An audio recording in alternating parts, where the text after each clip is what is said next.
회장님, DNA 검사 결과 나왔습니다. 의사의 목소리가 떨렸습니다. 이건 가족 맞으세요? 아니, 정확히는 모녀관계입니다. 수술실 안이 조용해졌습니다. 누구도 말을 잇지 못했습니다. 두 사람, 친자 일치율 99.98%, 모녀가 확실합니다. 15년 전 놀이공원에서 사라진 딸, 강물에 빠져 죽었다고 믿었던 그 아이가 비서가 되어 돌아왔습니다. 그리고 죽어가는 엄마의 생명을 살렸습니다. 세상에 우연은 없습니다. 모든 만남에는 이유가 있습니다. 이것은 한 곡의 자장가가 이어준 모녀의 기적 같은 이야기입니다. 이야기 시작 전 구독과 좋아요 부탁드립니다. 사람은 나이를 먹을수록 밤이 길어집니다. 서울 강남의 한 병원 12층 복도 끝 VIP 병실. 비가 내리는 밤 유은정은 홀로 누워 있었습니다. 예순의 나이 대기업 회장이라는 화려한 타이틀을 가진 그녀지만 그 얼굴에는 세월보다 깊은 그늘이 드리워져 있었습니다. 밤 11시 병실의 벽시계가 째각거리는 소리만이 고요를 깼습니다. 테이블 위에는 반쯤 비워진 위스키 잔과 한쪽 구석에 먼지 쌓인 오래된 음악 상자 하나. 은정에게 밤이란 참으로 긴 시간이었습니다. 아니, 어쩌면 밤만 긴 게 아니었습니다. 낮도 길었고 시간 자체가 그녀에게는 지나치게 더디게 흘렀습니다. 15년. 딸을 잃은 지 15년이 흐르는 동안 그녀는 단 하루도 편히 잠든 적이 없었습니다. 잠을 자려면 술이 필요했고 술을 마시려면 잊고 싶은 기억이 있었습니다. 그런데 아이러니하게도 술을 마실수록 기억은 더 선명해졌습니다. 수아의 웃음소리, 작은 손의 감촉, 엄마라고 부르던 그 맑은 목소리. 모든 것이 어제 일처럼 생생했습니다. 은정은 천천히 일어나 창가로 다가갔습니다. 빗물이 유리창을 타고 흘러내렸습니다. 마치 누군가의 눈물처럼. 아니, 어쩌면 그녀 자신의 눈물처럼. 창밖 도시의 불빛들이 반짝였습니다. 저 많은 집들 중 하나에서 지금도 엄마들은 아이를 재우고 있을 것입니다. 자장가를 불러주며 아이의 머리를 쓰다듬으며 내일 아침 다시 만날 것을 당연하게 여기며. 은정은 그게 얼마나 큰 축복인지 압니다. 뼈저리게 압니다. 그 당연함을 잃어본 사람만이 아는 고통. 아침에 눈을 뜨면 더 이상 아이가 없다는 것. 그 작은 손을 다시는 잡을 수 없다는 것. 그녀는 천천히 음악상자 쪽으로 걸어갔습니다. 이 음악상자는 수아의 5번째 생일날 선물했던 것입니다. 분홍색 리본이 달린 작은 상자. 수아는 그 상자를 받고 얼마나 좋아했던가요? 엄마, 이거 진짜 예뻐. 나만의 비밀 상자야. 수아는 그 안에 작은 보물들을 넣어두었습니다.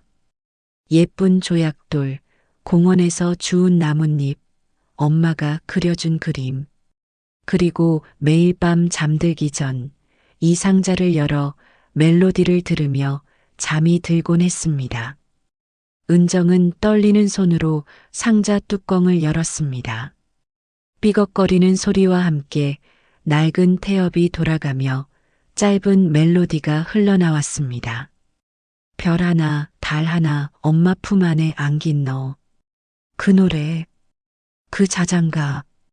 그날 이후 단 한 번도 입 밖에 내지 못했던 그 노래였습니다. 아니, 내지 못한 게 아니라 낼 수 없었습니다. 그 노래를 부르려고 하면 목이 메었고 숨이 막혔고 가슴이 찢어지는 것 같았습니다. 은정은 고개를 떨구었습니다. 자신도 모르게 눈물이 떨어졌습니다. 손끝으로 눈물을 닦으며 중얼거렸습니다. 그만 잊자. 이제 좀 잊자. 하지만 잊을 수 없었습니다. 어떻게 잊을 수 있을까요? 10개월 동안 뱃속에 품었던 아이, 첫 울음을 들었던 그 순간, 처음으로 엄마라고 불렀던 그날을 잊는다는 건 수아를 2번 죽이는 일이었습니다. 딸 수아를 잃은 지 벌써 15년이었습니다. 그날 이후 그녀의 삶은 매일 조금씩 식어갔습니다. 회사 일에 미치도록 매달렸습니다. 그것만이 정신을 붙잡을 수 있는 방법이었습니다. 회의, 계약, 협상, 숫자와 그래프만 들여다보면 잠시나마 아이 생각을 잊을 수 있었습니다. 하지만 밤이 되면 모든 것이 무너졌습니다. 고요한 병실에 혼자 남겨지면 그 모든 것들이 다시 밀려왔습니다. 수아의 목소리, 수아의 웃음, 수아가 남긴 빈자리. 병실 문이 살짝 열리며 간호사가 들어왔습니다. 중년의 간호사는 조심스럽게 은정에게 다가왔습니다. 회장님, 오늘은 좀 쉬셔야 해요. 술은 이제 진짜 안 됩니다. 간 수치가 너무 나빠지셨어요. 은정은 쓸쓸하게 미소를 지었습니다. 괜찮아요.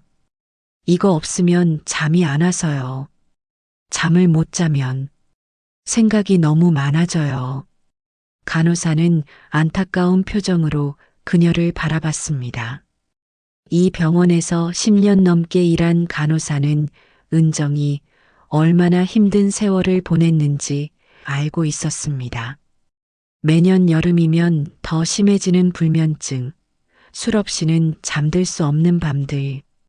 회장님, 그래도 몸을 생각하셔야죠. 이러시다간 정말. 간호사는 말을 잇지 못했습니다. 은정은 잔을 들어 남은 술을 천천히 입에 머금었습니다. 독한 술이 목구멍을 타고 내려갔습니다. 이 정도는 되어야 잠시라도 눈을 붙일 수 있었습니다. 알아요. 근데 제게 이것 말고 다른 방법이 있나요? 잠을 자야 내일을 살 수 있는데 잠을 자려면 이게 필요해요. 간호사가 조용히 나가자 은정은 불 꺼진 창가로 다가가 도시 불빛을 바라봤습니다. 멀리서 들려오는 구급차 사이렌 소리가 유난히 쓸쓸하게 울렸습니다. 저 구급차는 누구를 살리러 가는 걸까요? 아픈 아이를 싣고 가는 걸까요? 그 아이의 엄마는 지금 얼마나 불안할까요? 은정은 그 엄마가 아이의 손을 꼭 잡고 있기를, 단 1초도 놓지 않기를 진심으로 바랐습니다. 누군가에게는 저 불빛이 희망일지도 모릅니다. 하지만 은정에게는 그저 또 하나의 밤일 뿐이었습니다. 끝없이 이어지는 긴 밤. 그녀는 핸드폰을 꺼내 오래된 연락처를 눌렀습니다. 하지 않아도 될 짓이라는 걸 알면서도 매일 밤 반복하는 행동이었습니다. 남편 번호 없음. 이혼한 지도 벌써 12년이 됐습니다. 수아를 잃고 3년 후 남편은 견디지 못하고 떠났습니다. 아니, 떠난 건 남편만이 아니었습니다. 은정 자신도 이미 그 관계를 떠나 있었습니다. 이제 그만 잊어야지. 우린 살아야 하잖아. 남편의 그 말이 은정에게는 칼처럼 다가왔습니다. 어떻게 잊을 수 있단 말인가요? 어떻게 그냥 살아갈 수 있단 말인가요? 수아는 그저 지나간 일이 아니었습니다. 그 아이는 그녀의 전부였습니다. 은정은 다음 연락처로 화면을 넘겼습니다. 수아 연결 불가. 그 2글자가 가슴을 후벼 팠습니다. 15년 동안 단 한 번도 이 번호를 지우지 못했습니다. 지우는 순간 정말로 수아가 사라질 것 같아서, 이렇게라도 남겨두면 어딘가에 아이가 있을 것 같아서, 잘 지내고 있지? 어딘가에서 내 노래 듣고 있니? 눈물이 또 흘렀습니다. 그녀는 손끝으로 닦으며 스스로를 다독였습니다. 이제 그만, 유은정. 이제 좀 살아봐야지. 하지만 어떻게 사는 건지 그녀는 잊어버렸습니다. 숨 쉬고 밥 먹고 일하는 것. 그건 사는 게 아니라 그냥 버티는 것이었습니다. 진짜로 산다는 건, 웃을 수 있다는 건, 행복을 느낀다는 건, 그게 뭐였더라. 하지만 세상은 그녀를 쉬게 두지 않았습니다. 잠시 후 병실 문이 다시 열리며 비서실장이 들어왔습니다. 50대 초반의 비서실장은 은정과 함께 20년을 일한 사람이었습니다. 회장님, 늦은 시간 죄송합니다. 내일 새 비서가 출근한다고 합니다. 젊지만 아주 성실하다고 해요. 은정은 무심하게 대답했습니다. 비서? 또 바뀌었어요? 네. 지난번 분은 업무 강도가 힘들다고 해서요. 이번이 올해만 세 번째입니다. 은정은 피식 웃었습니다. 씁쓸한 웃음이었습니다. 다들 힘들지. 내 옆에 오래 버티는 사람이 없더라. 나도 나 자신 옆에서 버티기 힘든데 다른 사람이야 오죽하겠어요. 비서실장은 조심스럽게 말을 이었습니다. 이번 분은 다를 것 같습니다. 이력서를 보니 보육원 출신이더군요. 어려서부터 고생을 많이 해서 그런지 참을성이 강하다고 합니다.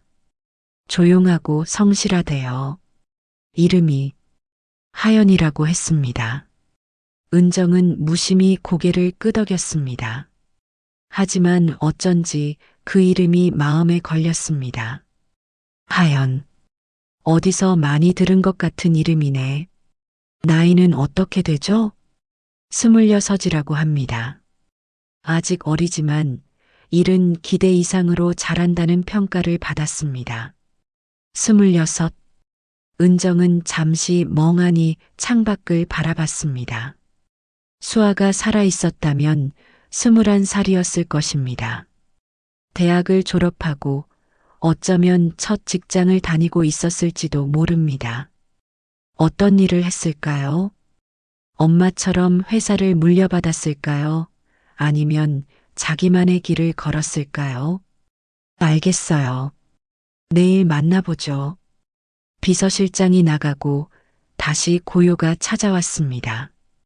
은정은 음악 상자를 다시 닫았습니다. 하지만 멜로디는 여전히 머릿속에서 맴돌았습니다. 그리고 천천히 침대에 기대어 눈을 감았습니다. 그 순간 창문 너머로 빗방울이 또르르 떨어졌습니다. 태엽의 잔향처럼 오래된 기억이 스멀스멀 깨어났습니다. 기억이란 게 참 잔인합니다. 잊으려 할수록 더 또렷해지고 묻으려 하면 오히려 더 깊게 파입니다. 15년 전 여름. 그날은 유난히 하늘이 맑았습니다. 어린 딸 수아가 손을 꼭 잡으며 말했습니다. 엄마, 오늘 놀이공원 가기로 했잖아. 약속? 아침부터 수아는 들떠 있었습니다. 일주일 전부터 손꼽아 기다리던 날이었습니다. 엄마는 늘 바빴습니다. 회의, 출장, 미팅. 수아와 제대로 시간을 보낸 게 언제였는지 기억도 나지 않을 정도였습니다. 은정은 미소를 지었습니다. 그날만큼은 정말로 시간을 냈습니다. 모든 회의를 취소하고 비서실장에게 긴급한 일이 아니면 전화하지 말라고 단단히 일렀습니다. 그래. 약속했지. 엄마가 오늘 하루는 회의도 안 잡았어. 오늘은 수아만 생각할 거야.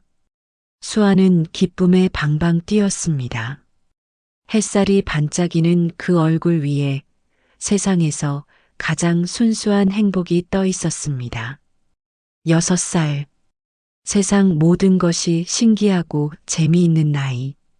엄마 손만 잡으면 어디든 갈 수 있다고 믿는 나이. 엄마, 나 오늘 회전목마도 타고, 바이킹도 타고, 솜사탕도 먹을 거야. 그래, 다 하자. 우리 수아가 원하는 거 다 하는 거야. 차를 타고 놀이공원으로 가는 내내 수아는 쉬지 않고 떠들었습니다. 창밖 풍경을 보며 신기해하고 지나가는 강아지를 보며 좋아하고 엄마 손을 꼭 잡고 있었습니다. 지금 생각하면 그 30분의 차 안 시간이 얼마나 소중했는지 은정은 그때 알았어야 했습니다. 아이와 함께하는 모든 순간이 얼마나 귀한 것인지. 놀이공원 입구, 풍선, 솜사탕, 아이들의 웃음소리. 은정은 그날따라 마음이 따뜻했습니다. 그래, 나도 이런 시간이 있었지. 수아랑 이렇게 웃으며 놀 수 있었지. 평소에는 죄책감뿐이었습니다. 아이와 충분히 시간을 보내지 못한다는 것, 엄마로서 부족하다는 것. 하지만 그날만큼은 죄책감 대신 행복을 느꼈습니다. 수아가 회전목마를 타며 손을 흔들었습니다. 분홍색 원피스를 입고 머리에는 토끼 머리띠를 한 수아. 회전목마가 돌 때마다 수아는 환하게 웃으며 손을 흔들었습니다. 엄마, 나 봐.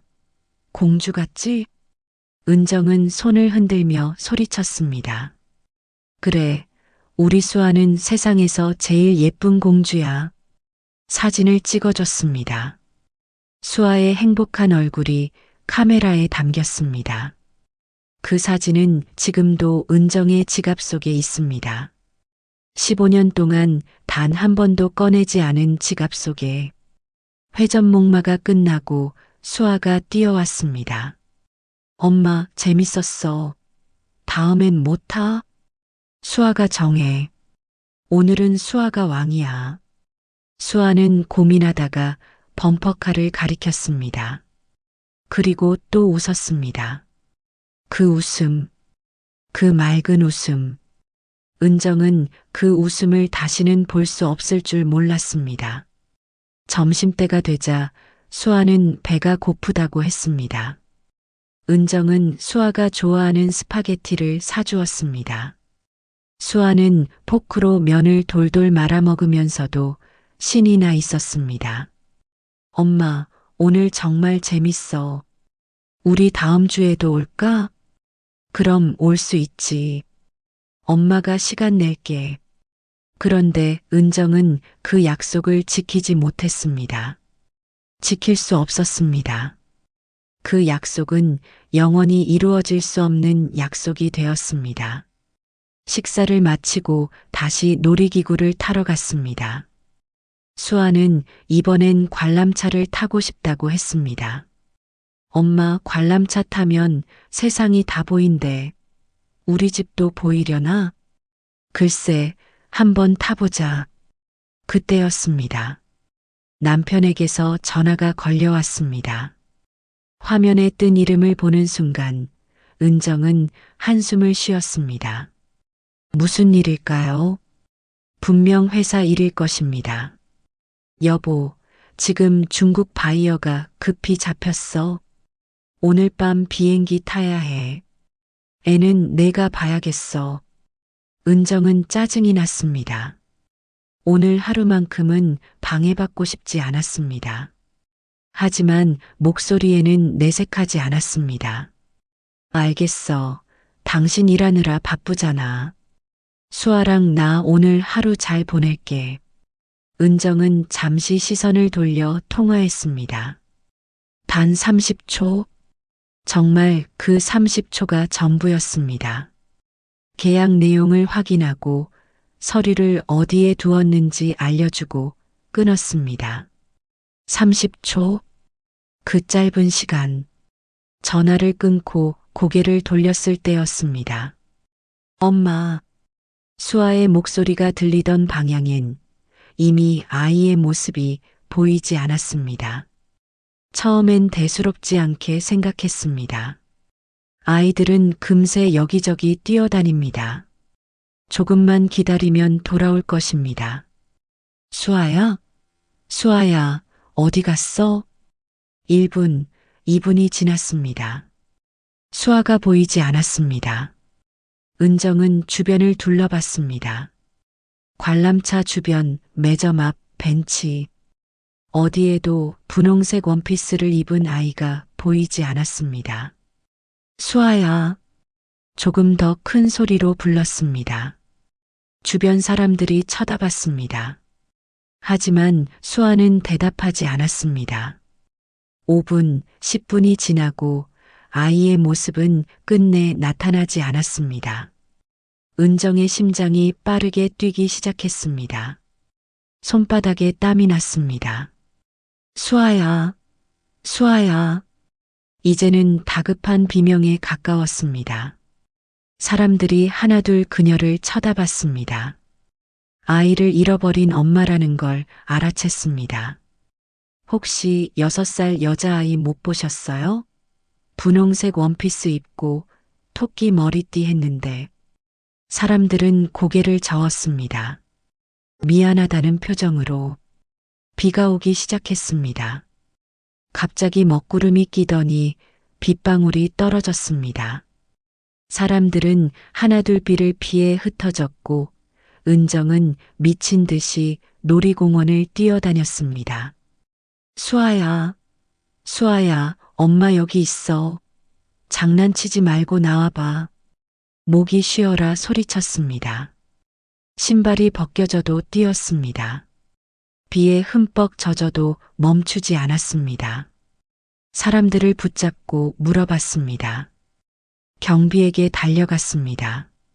방송실에 갔습니다. 우리 딸을 찾습니다. 6살 유수아. 분홍색 원피스, 토끼 머리띠. 제발, 제발 찾아주세요. 아무 대답도 없었습니다. 경비실, 화장실, 분실센터, 아무데도 수아의 흔적은 사라졌습니다. 하늘은 그렇게 맑았는데 왜 나는 그렇게 어두웠을까요? 비는 쏟아지고 신발은 젖어 발이 무겁게 짓눌렸습니다. 경찰이 와서 사람들을 정리했습니다. 실종 신고를 접수했습니다.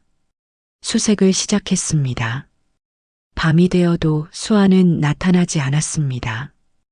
은정은 놀이공원을 떠나지 않았습니다. 혹시라도 수아가 돌아올까봐, 혹시라도 엄마를 찾아 울고 있을까봐. 회장님, 일단 집에 가서 기다리시는 게 좋겠습니다. 저희가 계속 수색하겠습니다. 경찰이 말했지만 은정은 고개를 저었습니다. 안 돼요. 여기서 기다려야 해요. 수아가 엄마를 찾으면, 내가 여기 없으면. 결국 남편이 와서 은정을 데려갔습니다. 비틀거리는 은정을 부축해 차에 태웠습니다. 차 안에서 은정은 무너졌습니다. 내가 전화만 안 받았어도, 단 30초만 안 돌아봤어도, 그날 밤은 지옥이었습니다. 눈을 감아도 수아의 얼굴이 보였습니다. 엄마를 찾아 울고 있을 수아. 무서워서 떨고 있을 수아. 다음 날 새벽 경찰에게서 연락이 왔습니다. 강 하류 쪽에서 구두 한 짝이 발견됐습니다. 그 구두는 수아가 아침에 신고 나간 분홍색 리본 달린 신발이었습니다. 은정은 그 구두를 보는 순간 숨이 멎었습니다. 그리고 그 자리에 주저앉았습니다. 며칠 동안 수색이 계속됐습니다. 강물을 뒤지고 주변을 샅샅이 찾았습니다. 하지만 수아는 나타나지 않았습니다. 일주일 후 경찰은 조용히 말했습니다. 유 회장님, 아마 아이는 강물에 시신을 찾지 못하더라도 상황상 익사로 추정할 수밖에 없습니다. 그 한마디가 끝이었습니다. 시신은 끝내 찾지 못했습니다. 결론은 익사 추정. 그 말 한 줄이 은정의 인생을 송두리째 바꿔놨습니다. 장례식도 제대로 치르지 못했습니다. 시신이 없으니 빈 관을 놓고 절을 했습니다. 조문객들이 와서 위로의 말을 건넸지만 은정의 귀에는 아무것도 들리지 않았습니다. 이런 일이 정말 안타깝습니다.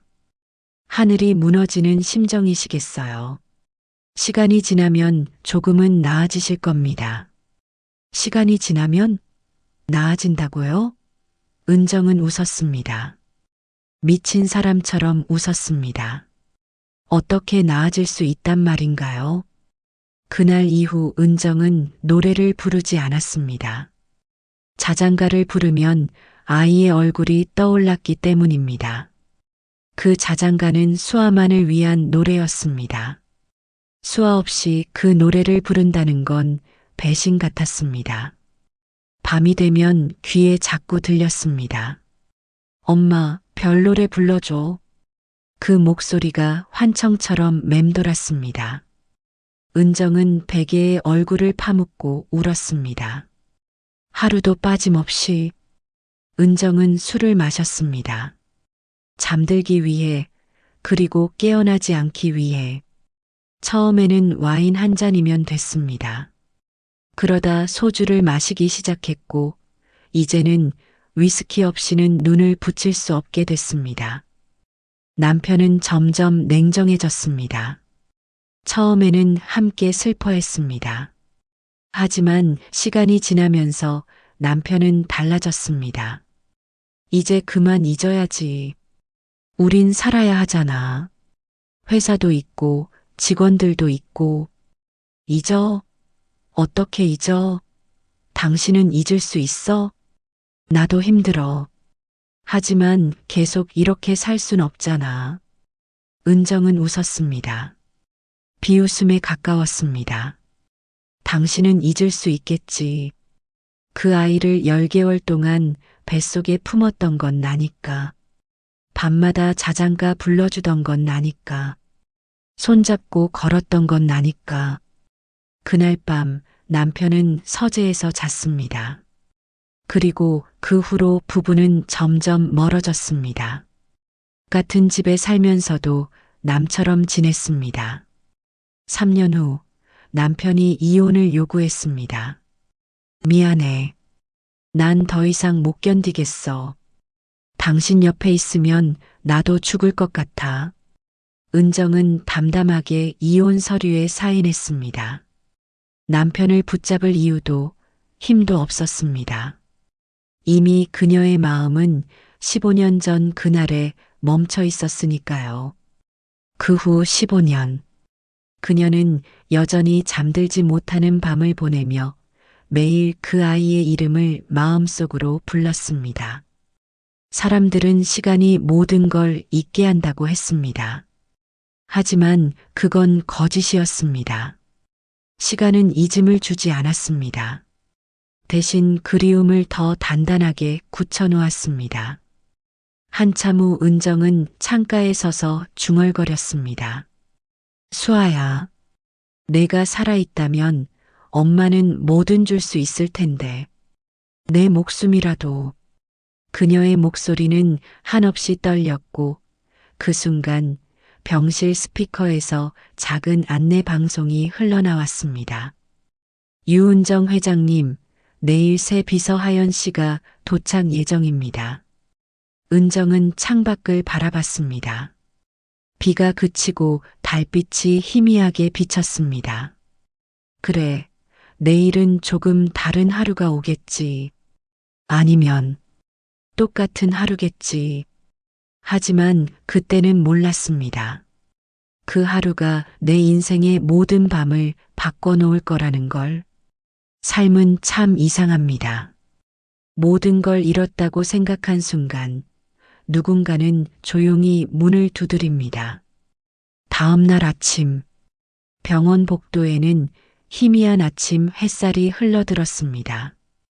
은정은 진료를 마치고 휠체어에 앉은 채 창가 쪽으로 이동했습니다.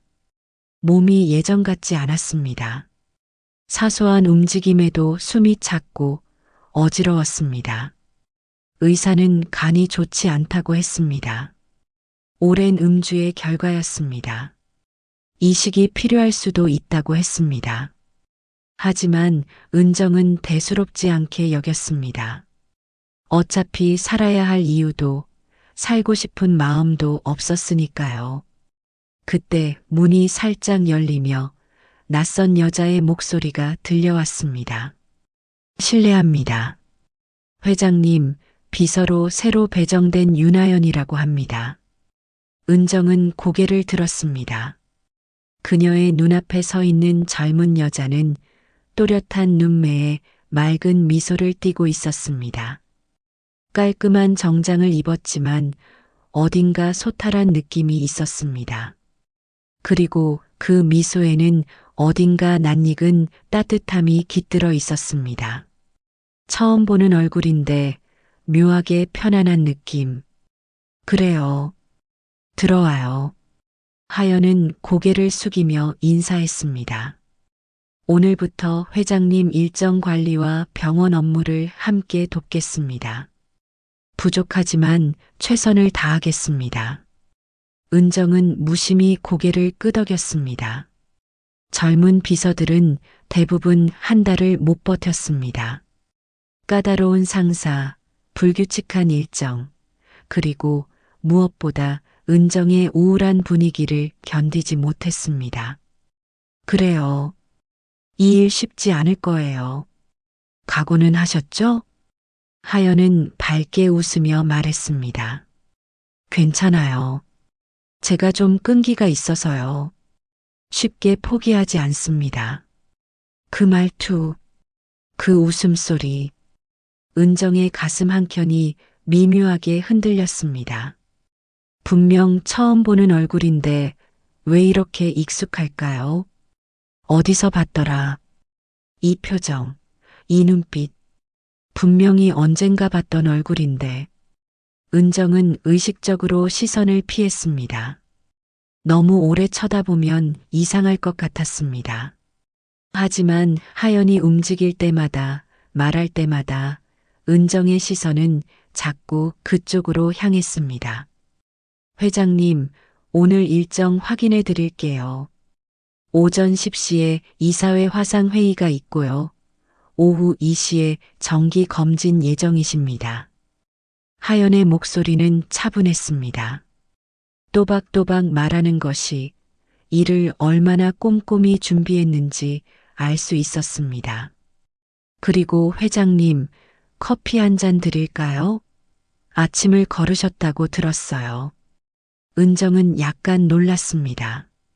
이미 자신의 습관을 파악했다는 것에. 네, 고맙네요. 하연은 복도로 나가 커피를 가져왔습니다. 그리고 은정 앞에 조심스럽게 내려놓으며 말했습니다. 회장님은 커피는 연하게 드시죠? 설탕은 조금만 맞죠? 은정은 눈을 크게 떴습니다. 어떻게 알았어요? 비서실장이 알려줬나요? 하연은 머쓱하게 웃으며 고개를 저었습니다. 아니요, 비서실장님은 특별한 말씀 안 하셨어요. 그냥 그런 느낌이 들었어요. 회장님은 진한 것보다 부드러운 걸 좋아하실 것 같았거든요. 묘한 대답이었습니다. 하지만 정확했습니다. 은정은 진한 커피를 싫어했습니다. 쓴맛이 강한 것도 좋아하지 않았습니다. 신기하네요. 첫날인데 잘 맞췄어요. 하연은 환하게 웃었습니다. 그 웃음을 보는 순간 은정의 가슴이 뛰었습니다. 심장이 두근거렸습니다. 왜지? 왜 이 아이를 보면 이렇게 마음이 편안해지지? 그날 오후 하연은 은정을 부축해 회의실로 향했습니다. 은정은 휠체어를 밀어달라고 했지만 하연은 조심스럽게 손을 내밀었습니다. 제가 부축해 드릴게요. 휠체어보다 걷는 게 몸에 더 좋다고 들었어요. 은정은 천천히 일어나 하연의 손을 잡았습니다. 그 손이 부드럽고 따뜻했습니다. 어쩐지 낯설지 않은 온기. 걸으면서 은정은 그 손을 느꼈습니다. 작지만 단단한 손. 거친 부분도 있었습니다. 아마 어려서부터 고생을 많이 했을 것입니다. 보육원 출신이라고 했던가요?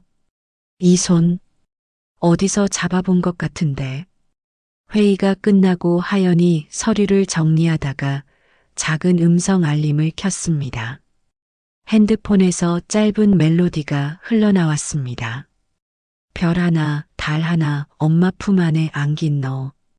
은정의 몸이 순간 굳었습니다. 심장이 멎는 것 같았습니다. 그 노래, 그 자장가, 수아에게만 불러주던 그 노래,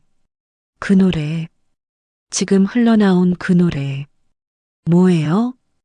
은정의 목소리가 떨렸습니다. 하연은 놀란 표정으로 은정을 바라봤습니다. 아, 죄송해요. 소리가 났네요. 이거 제 알람 소린데. 아니, 그게 아니라. 그 노래가 뭐냐고요. 어디서 들은 거예요? 하연은 당황하며 말했습니다. 그냥 어릴 때부터 흥얼거리던 노래예요. 정확한 제목도 모르고 이상하게 이 노래를 들으면 마음이 편해져서 알람으로 설정해뒀거든요. 어릴 때부터? 네. 제가 기억도 잘 안 나는 어릴 때부터요. 누가 가르쳐 준 것도 아닌데 그냥 알고 있었어요. 보육원 선생님들도 신기해 하셨어요. 은정은 한참 동안 말을 잇지 못했습니다. 커피잔을 손에 쥔 채 미세하게 떨렸습니다. 이게 무슨 일인가요? 그 노래를 아는 사람이 또 있다니. 그 노래, 가사가 어떻게 되죠? 전부 아세요? 하연은 살짝 웃으며 고개를 저었습니다. 글쎄요, 잘 모르겠어요. 그냥 별 하나, 달 하나, 엄마 품. 그 정도만 기억나요. 나머지는 흥얼거리기만 하고 정확한 가사는 몰라요. 은정의 눈에 눈물이 차올랐습니다. 하지만 그녀는 재빨리 고개를 돌렸습니다. 하연 앞에서 우는 모습을 보일 수 없었습니다. 그래요. 그 노래 예쁘네요. 저도 옛날에 들어본 것 같아요. 세상에. 그 노래를 아는 사람은 나와 내 딸 단 둘뿐인데. 내가 직접 만든 노래인데. 수아에게만 불러준 노래인데. 하연은 은정의 표정이 이상하다는 걸 눈치챘습니다. 회장님, 괜찮으세요? 안색이 안 좋으신데. 아니요, 괜찮아요. 그냥 조금 피곤해서요. 하연은 조심스럽게 은정을 병실로 모셨습니다. 그리고 물 한 잔을 따라주며 말했습니다. 회장님, 좀 쉬세요. 오늘은 제가 일정 마무리해 둘게요. 고마워요, 하연 씨. 하연이 나간 후에도 은정은 그 노래를 잊을 수 없었습니다. 머릿속에서 계속 맴돌았습니다. 별 하나, 달 하나. 그날 밤 은정은 잠을 이루지 못했습니다. 하연이 방을 나간 후에도 그녀의 웃음소리와 노래가 귀에서 떠나지 않았습니다. 별 하나, 달 하나. 그 음율이 너무 정확했습니다. 15년 전 그날 밤 수아가 잠들기 전 들려달라던 바로 그 멜로디였습니다. 은정은 일어나 음악 상자를 다시 열었습니다. 삐걱거리며 돌아가는 태엽, 그리고 흘러나오는 멜로디. 하연이 흥얼거리던 그 노래와 똑같았습니다. 설마, 아니야. 세상은 그렇게 장난치지 않아. 그냥 우연이야. 비슷한 노래가 있을 수도 있지. 하지만 그 순간 책상 위 음악 상자가 혼자서 돌아가기 시작했습니다. 아무도 만지지 않았는데 뚜껑이 덜컥 열리며 같은 멜로디가 흘러나왔습니다. 별 하나, 달 하나. 은정은 자리에서 일어나 상자를 닫으려 했습니다. 그때 창문이 열리고 바람이 불어왔습니다. 음악 상자가 멈추며 마지막 구절이 낮게 울렸습니다. 엄마 품 안에 안긴 너. 은정은 그 자리에 주저앉았습니다. 눈물이 주르륵 흘렀습니다. 수아야, 이게 무슨 뜻이니? 엄마한테 무슨 신호를 보내는 거니? 나는 몰랐습니다. 그 아이가 내 인생으로 다시 걸어 들어오고 있다는 걸. 그리고 이번엔 나를 살리러 왔다는 것도. 인생은 참 잔인합니다. 희미하게 희망이 보일 때 그 희망이 얼마나 소중한지 깨닫는 순간 그걸 앗아갑니다. 며칠 후 은정의 상태가 급격히 나빠졌습니다. 새벽 2시 갑자기 복통이 시작됐습니다.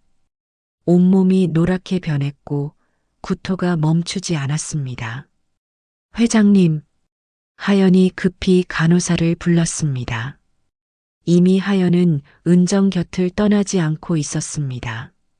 밤늦게까지 일을 도왔고 은정이 잠들 때까지 곁에 있어 주었습니다. 병원 모니터에는 불규칙한 심박 수치가 깜빡였습니다. 의사들이 급히 달려왔고 비서 하연은 복도 밖에서 눈물로 두 손을 모았습니다. 회장님 간 수치가 너무 빠르게 악화되고 있습니다. 이식 없이는 어렵습니다. 시간이 많지 않습니다. 의사의 말이 끝나기도 전에 은정의 입술이 파랗게 질렸습니다. 산소 마스크를 썼지만 호흡은 여전히 불안정했습니다. 잠시 후 응급실 앞 복도. 하연은 손에 쥔 커피컵을 꼭 쥔 채 눈가를 닦았습니다. 그녀의 마음속에서 어떤 감정이 부풀어 오르고 있었습니다. 처음 만난 사람인데 왜 이렇게 아픈가요? 왜 이렇게 가슴이 찢어질 것 같은가요? 왜 이렇게 마음이 아프지? 왜 내가 아픈 것 같지? 하연은 복도를 서성였습니다. 응급실 문이 닫혀 있었습니다. 안에서 무슨 일이 벌어지는지 알 수 없었습니다. 그저 기도할 뿐이었습니다. 살아나세요. 제발 살아나세요. 하연 자신도 왜 이렇게 간절한지 몰랐습니다. 그저 본능적으로 이 사람을 잃으면 안 된다는 걸 알았습니다. 한참 후 의사가 나왔습니다. 하연은 벌떡 일어났습니다. 선생님, 회장님은요? 일단 안정을 찾았습니다. 하지만 오래 버티기 힘들 것 같습니다. 간 이식이 시급합니다. 이식이요? 그럼 기증자가 필요하단 말씀이신가요? 네.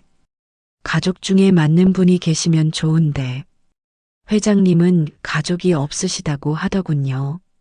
하연의 눈동자가 흔들렸습니다. 가족이 없다. 혼자. 은정은 이 세상에 혼자였습니다. 제 피 검사해 주실 수 있나요? 의사는 놀란 표정으로 하연을 바라봤습니다. 혈액형이 맞는다고 해도 다른 여러 검사가 필요합니다. 그리고 생각을 충분히 하셔야 합니다. 검사해 주세요. 제발. 그날 하연은 피를 뽑았습니다. 그리고 결과를 기다렸습니다. 며칠 후 의사가 놀란 표정으로 말했습니다. 이상하네요. 혈액형도 맞고 조직 적합성도 거의 완벽합니다. 마치 가족처럼요. 하연은 그 말에 가슴이 뛰었습니다. 가족처럼. 왜 그 말이 이렇게 와닿는지요. 그녀는 잠시 망설이다 결국 결심했습니다. 기증하고 싶습니다. 제 간을 회장님께 드리고 싶어요. 정말로요? 이건 큰 결정입니다. 다시 생각해 보시는 게. 하연은 고개를 저었습니다. 아니요. 생각 다 했어요. 이상하죠? 회장님이 저한테 엄마 같아요. 그분이 없으면 안 될 것 같아요. 의사는 한참을 바라보다 고개를 끄덕였습니다. 알겠습니다. 절차를 진행하겠습니다. 이건 단순한 선택이 아니었습니다. 누군가를 살리고 싶다는 감정, 그건 피보다 진한 본능이었습니다. 그 시각 은정은 병실에서 깨어났습니다.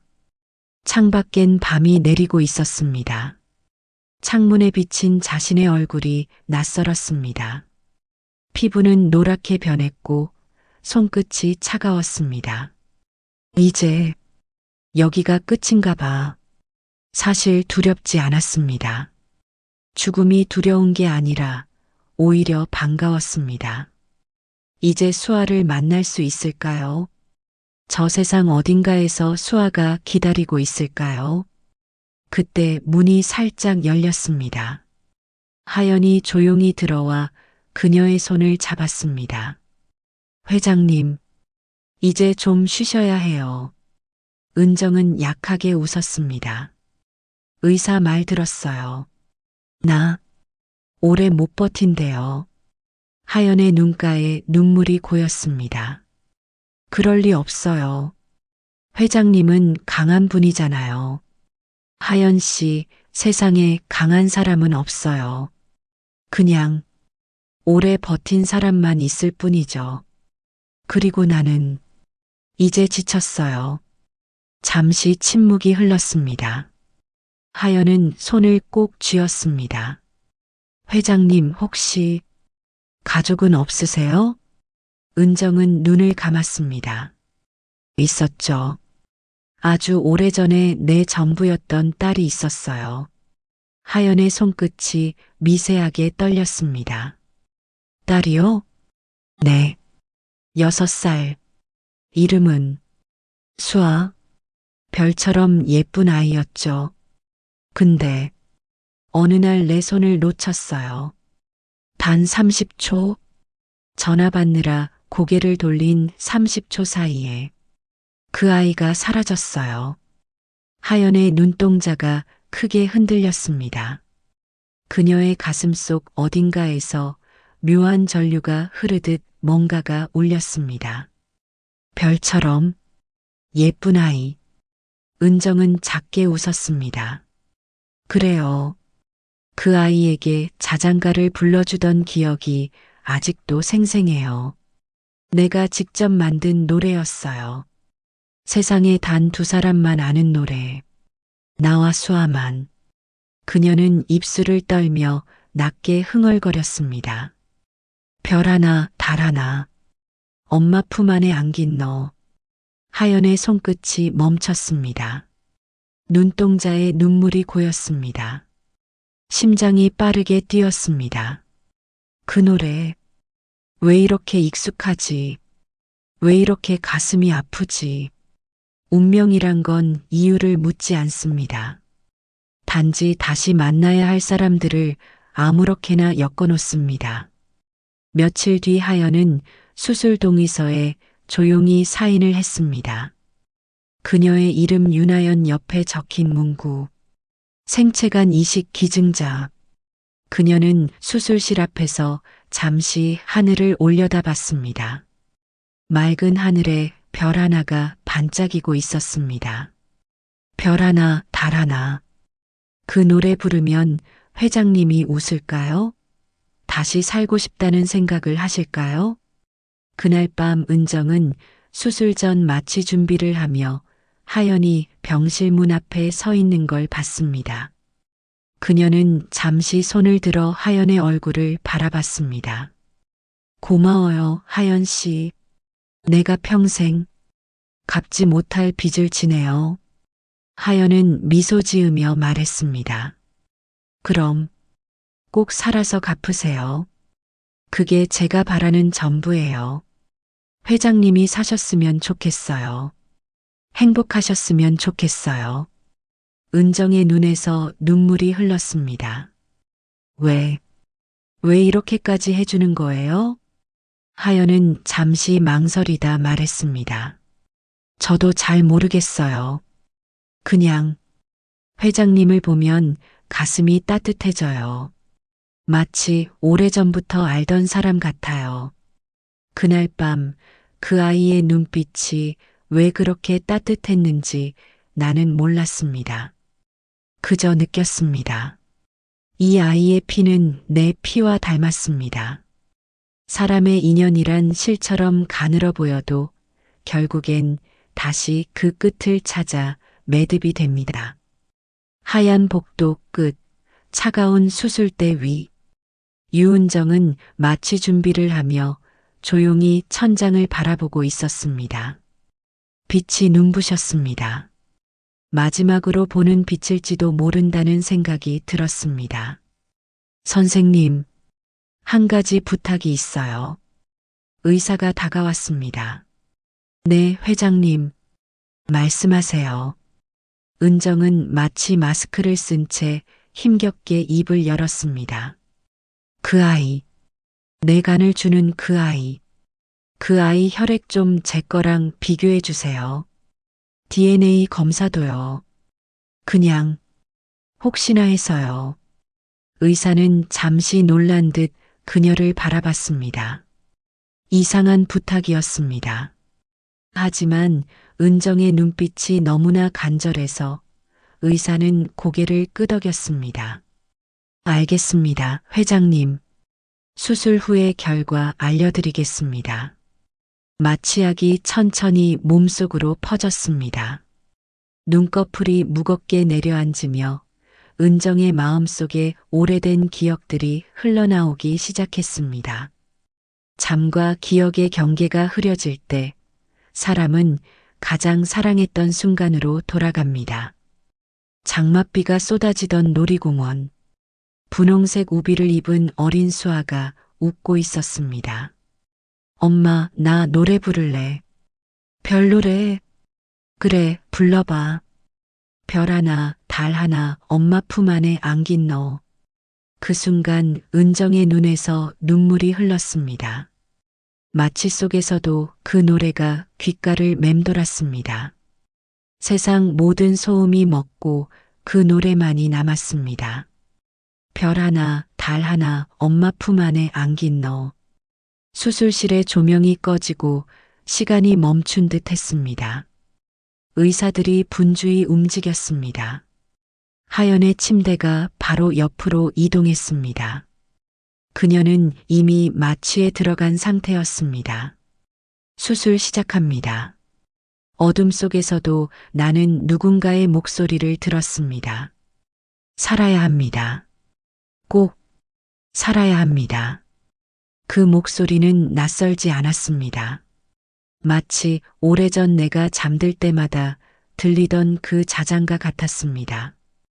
시간이 흐르고 수술실의 시계가 새벽을 가리켰습니다. 6시간의 수술. 의사들의 이마에는 땀이 맺혔습니다. 긴장의 연속이었습니다. 마침내 수술은 성공적으로 끝났습니다. 의사들은 조용히 숨을 내쉬며 차트를 정리했습니다. 두 분 다 안정적입니다. 기증자도 회복 가능성 높습니다. 정말 기적 같은 일입니다. 근데 회장님이 부탁하신 혈액 검사는요? 지금 결과 대기 중입니다. 솔직히 별 의미 없을 것 같은데 회장님이 그렇게 간절히 부탁하셔서요. 그 순간 연구실에서 전화가 걸려왔습니다. 의사가 전화를 받았습니다. 네, 여기 수술실입니다. 검사 결과 나왔나요? 전화 너머로 연구원의 목소리가 들렸습니다. 담당자분, DNA 검사 결과 나왔습니다. 이건 가족 맞으세요? 아니, 정확히는 모녀 관계입니다. 의사의 손이 떨렸습니다. 무슨 뜻이죠? 다시 한번 말씀해 주시겠어요? 두 사람 친자 일치율 99.98%, 모녀가 확실합니다. 재검사도 했는데 동일한 결과입니다. 의사들의 표정이 굳었습니다. 수술실 안이 조용해졌습니다. 누구도 말을 잇지 못했습니다. 이게 어떻게 된 일이죠? 회장님은 15년 전에 딸을 잃었다고 하셨는데, 그럼 윤하연 씨가? 의사들은 서로를 바라봤습니다. 믿기 힘든 일이었습니다. 하지만 DNA는 거짓말하지 않습니다. 세상은 우연으로 포장된 운명을 그렇게 남몰래 들춰냅니다. 며칠 후 은정이 눈을 떴습니다. 창문 밖으로 아침 햇살이 부드럽게 들어오고 있었습니다. 팔에는 링거가 꽂혀 있었고 몸은 아직 무겁지만 살아 있었습니다. 살아 있다는 것, 숨을 쉰다는 것, 심장이 뛴다는 것, 이 모든 게 하연 덕분이었습니다. 그녀의 시선이 천천히 옆으로 향했습니다. 유리창 너머 다른 병실에 누워있는 하연의 모습이 보였습니다. 새하얀 붕대, 그리고 숨 고르게 쉬는 얼굴. 은정의 눈에 눈물이 맺혔습니다. 그 아이가 날 살렸어. 자기 몸을 희생해서. 그녀는 의사를 불렀습니다. 목소리가 잘 나오지 않았습니다. 수술 후유증이었습니다. 선생님 결과, 그거 혹시? 의사는 조용히 고개를 끄덕이며 다가왔습니다. 그리고 은정의 손을 잡았습니다. 회장님, 그분 윤하연 씨 맞습니다.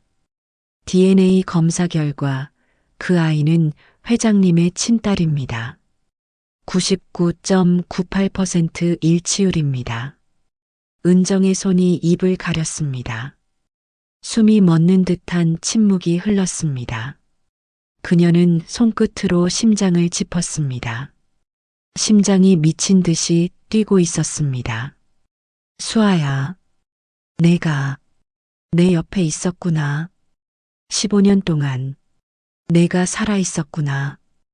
의사는 조심스럽게 말을 이었습니다. 회장님, 윤하연 씨는 6살 때 강가에서 발견됐다고 합니다. 기억을 잃은 채로요. 그리고 보육원에서 자랐다고 하더군요.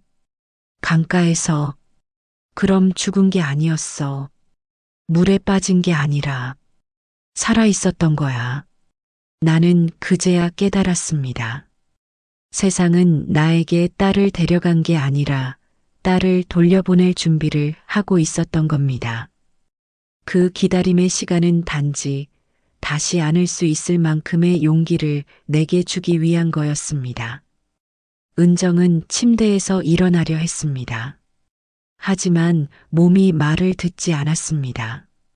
간호사가 급히 달려와 말렸습니다. 회장님, 아직 움직이시면 안 됩니다.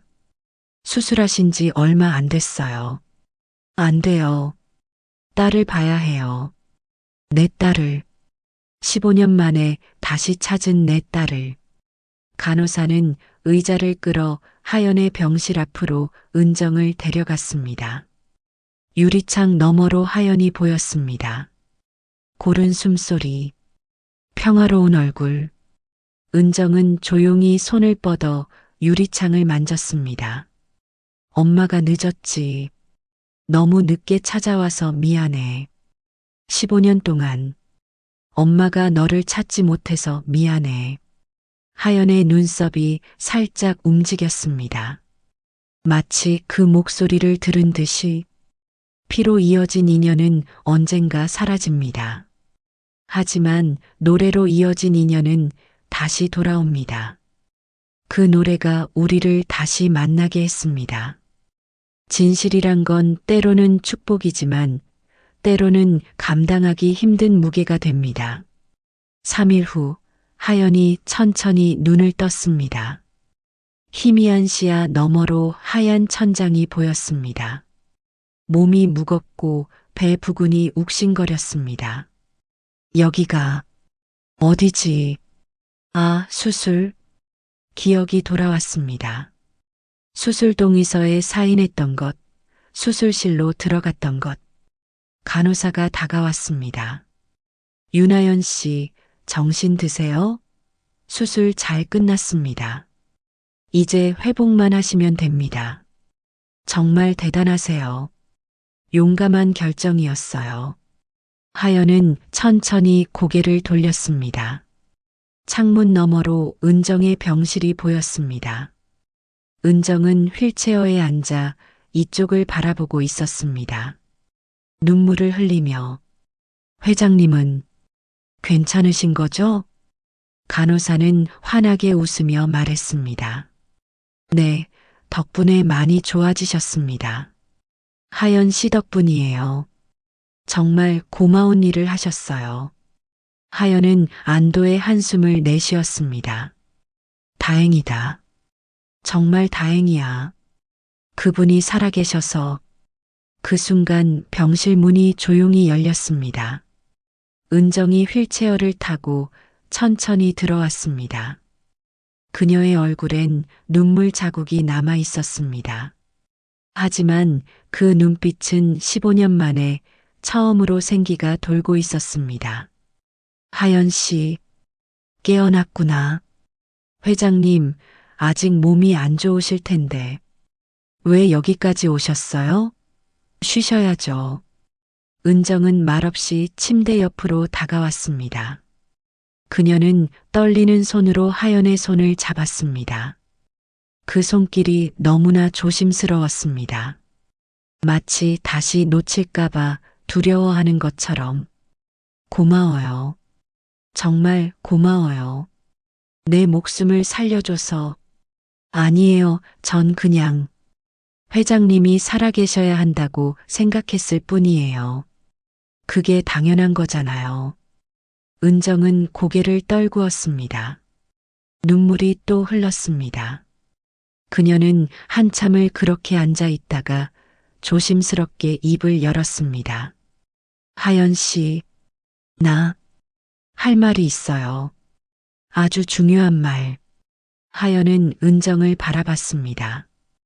회장님의 눈빛이 평소와 달랐습니다. 뭔가 간절한 것이 있었습니다. 네, 말씀하세요. 은정은 깊은 숨을 들이마셨습니다. 말을 꺼내려다 다시 삼켰습니다. 그 말이 얼마나 무거운지 알기 때문이었습니다. 어떻게 말해야 할까요? 너는 내 딸이야라고, 15년 동안 찾아 헤맸어라고. 그 어떤 말도 지금 이 순간을 설명할 수 없었습니다. 하연 씨, 혹시 어릴 때 기억나는 게 있어요? 6살 이전의 기억?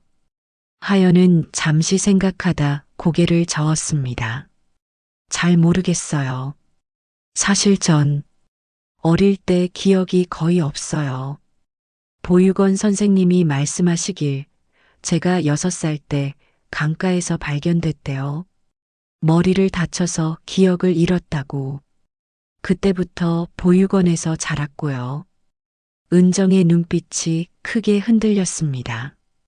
강가에서 발견됐다고요? 네. 제가 혼자 물가에 쓰러져 있었대요. 기억도 없고 이름도 몰랐고. 그래서 보육원 원장님이 지어주신 이름이 하연이에요. 맑은 물가의 아이라는 뜻이래요. 예쁜 이름이죠? 은정은 손으로 입을 가렸습니다. 숨이 막히는 듯 했습니다. 그날 강에서 신발 한 짝을 발견했을 때 나는 아이가 죽었다고 믿었습니다. 경찰도 그렇게 말했습니다. 모두가 그렇게 믿었습니다. 하지만 아이는 살아 있었습니다. 물에 떠내려간 게 아니라 누군가에게 구조됐던 겁니다. 하연 씨, 아니, 은정은 떨리는 목소리로 다시 불렀습니다. 수아야, 너의 진짜 이름은 유수아야. 하연의 눈이 커졌습니다. 네, 무슨 말씀이세요? DNA 검사 결과가 나왔어요. 너는 내가 15년 전에 잃어버린 딸이에요. 놀이공원에서 내가 단 30초 고개를 돌린 사이에 사라진 그 아이. 그게 너였어요. 시간이 멈춘 듯 정적이 흘렀습니다. 하연의 눈동자가 크게 흔들렸습니다. 믿을 수 없다는 표정이었습니다. 그럴 리가. 제가 회장님의 의사한테 확인했어요. 99.98% 일치율. 넌 내 딸이에요. 내가 그날 내 손을 놓쳐서 너를 잃었어요. 그리고 15년 동안 내가 죽었다고 믿었어요. 은정의 목소리가 떨렸습니다. 눈물이 멈추지 않았습니다. 하연은 말을 잇지 못했습니다. 눈물이 주르륵 흘렀습니다. 그녀의 가슴 속 어딘가에서 잊고 있던 무언가가 깨어나는 것 같았습니다. 그럼 제가 늘 꿈에서 봤던 그 여자가, 손을 잡아주던 그 따뜻한 손이, 회전목마에서 손 흔들어주던 그 사람이, 그게 나였어요. 내가 내 엄마였어요. 두 사람은 그렇게 서로를 바라보며 울었습니다. 오랜 시간 잃어버렸던 것들이 조용히 제자리로 돌아오고 있었습니다. 은정은 침대로 다가가 하연을 안았습니다. 15년 만의 포옹이었습니다. 수술 상처가 아파도, 몸이 무거워도 그녀는 딸을 놓지 않았습니다. 미안해요. 정말 미안해요. 엄마가 너를 잃어버려서 15년 동안 찾지 못해서. 하연도 울며 은정을 안았습니다. 엄마, 엄마. 그 단어가 자연스럽게 나왔습니다. 평생 불러보지 못한 그 단어.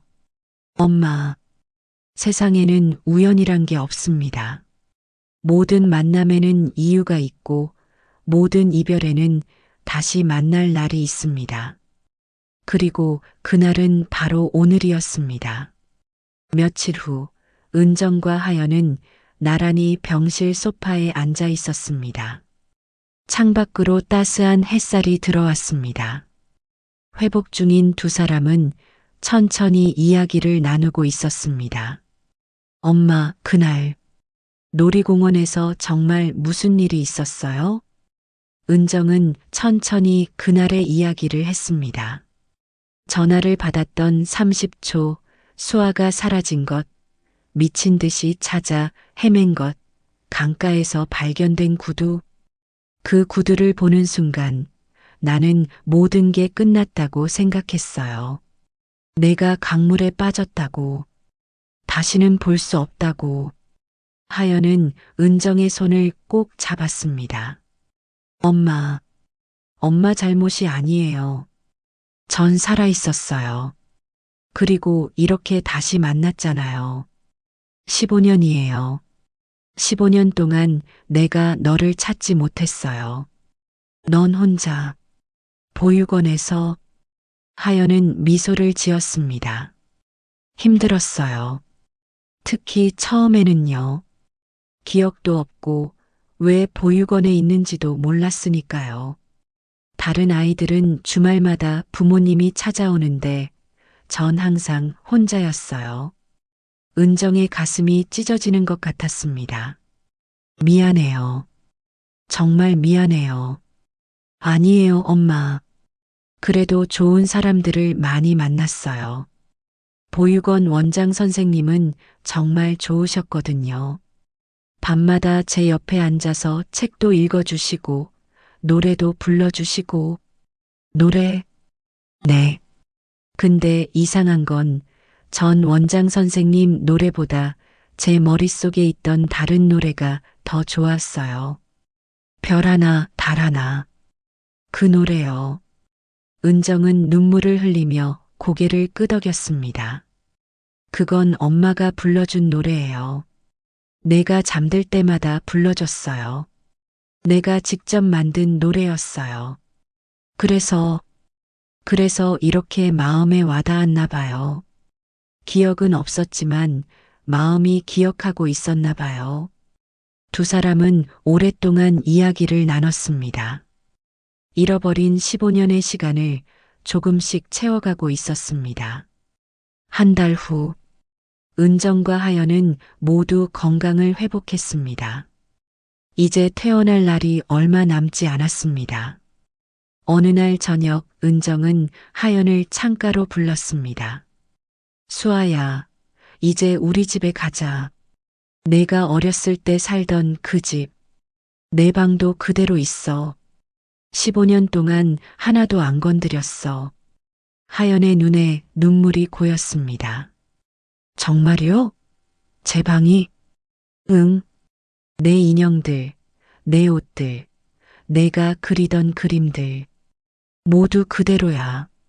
엄마가 언젠가 내가 돌아올 거라고 믿었거든. 두 사람은 병원을 나와 은정의 집으로 향했습니다. 넓은 저택. 하연은 긴장하며 현관문을 들어섰습니다. 엄마, 여기가. 응, 우리 집이에요. 내가 태어나고 자란 곳이에요.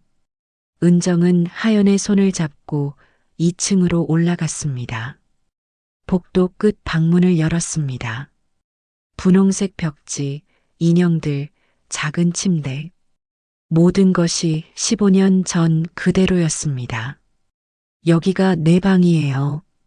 하연은 천천히 방 안으로 들어갔습니다. 책장을 보고 인형을 만지고 창문을 바라봤습니다. 기억은 나지 않았지만 마음 한구석이 따뜻해졌습니다. 엄마, 저 여기 살았었구나. 응. 여기서 뛰어놀고, 여기서 그림 그리고, 여기 침대에서 엄마 품에 안겨 잠들었어요. 은정은 서랍을 열어 오래된 음악 상자를 꺼냈습니다. 이건 내 5번째 생일날 선물해 준 거예요. 내가 너무 좋아했어. 음악 상자를 열자 익숙한 멜로디가 흘러나왔습니다. 별 하나, 달 하나, 엄마 품 안에 안긴 너. 하연의 눈에서 눈물이 흘렀습니다. 이 소리, 제가 기억해요. 희미하게. 이 소리를 들으며 잠들었던 것 같아요. 은정은 하연을 안았습니다. 이제 다시 여기서 자는 거예요. 엄마 곁에서. 그날 밤 은정은 15년 만에 처음으로 술 없이 잠들 수 있었습니다. 옆방에서 하연이 자고 있다는 사실만으로 마음이 평온해졌습니다.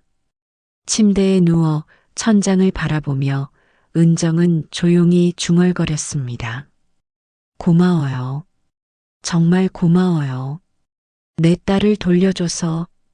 1년 후, 은정은 완전히 건강을 회복했습니다.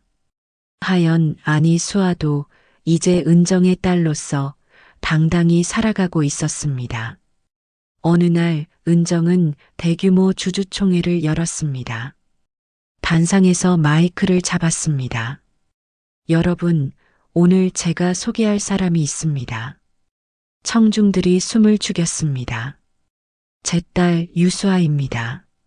15년 전 잃어버렸던 제 딸이 기적처럼 돌아왔습니다. 수아가 단상으로 올라왔습니다. 우아한 정장을 입은 그녀는 이제 당당한 후계자의 모습이었습니다. 박수 소리가 울려 퍼졌습니다. 15년 전 저는 제 인생에서 가장 소중한 것을 잃었습니다. 그리고 15년 동안 지옥 같은 시간을 보냈습니다. 하지만 운명은 저에게 2번째 기회를 줬습니다. 딸은 제 비서가 되어 돌아왔고 제 생명을 살렸습니다. 그리고 이제 우리는 함께 걸어가고 있습니다. 수아는 은정의 손을 잡으며 청중들을 향해 미소 지었습니다. 그 미소는 15년 전 회전목마 위에서 짓던 그 순수한 미소와 똑같았습니다. 어떤 이야기는 슬픔으로 시작하지만 희망으로 끝납니다. 우리의 이야기도 그랬습니다. 사람은 무언가를 잃으면 그 빈자리가 평생 아프다고 생각합니다. 하지만 세상은 때로 기적을 줍니다. 그 빈자리를 다시 채워줄 기회를. 그리고 우리에게 온 기적은 단순한 재회가 아니었습니다. 그건 다시 시작할 수 있는 용기였습니다. 잃어버린 시간을 되찾을 수는 없지만 앞으로 함께할 시간을 만들어갈 수 있다는 희망이었습니다.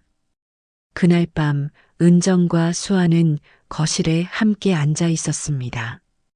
은정은 오래된 음악 상자를 꺼냈습니다. 수아야, 엄마가 너한테 다시 불러줄게. 음악 상자를 열자 멜로디가 흘러나왔습니다. 은정은 수아의 손을 잡고 천천히 노래를 불렀습니다. 별 하나, 달 하나, 엄마 품 안에 안긴 너. 꿈나라로 가는 길, 엄마가 함께 갈게. 밤하늘 별빛 아래, 우리 둘이 손잡고, 내일 아침 해가 뜨면 다시 웃으며 깨어나. 수아도 함께 따라 불렀습니다. 기억이 돌아온 건 아니었지만 그 노래는 이미 그녀의 가슴 깊은 곳에 새겨져 있었습니다. 창밖으로 별이 반짝였습니다. 음악 상자의 멜로디가 천천히 멈췄지만 그 노래는 여전히 두 사람의 가슴 속에서 조용히 울리고 있었습니다.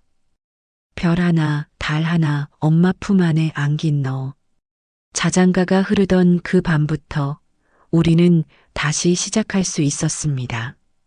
그리고 그건 기적이었습니다. 저 좋은 영상으로 찾아뵙겠습니다. 구독과 좋아요 잊지 않으셨죠?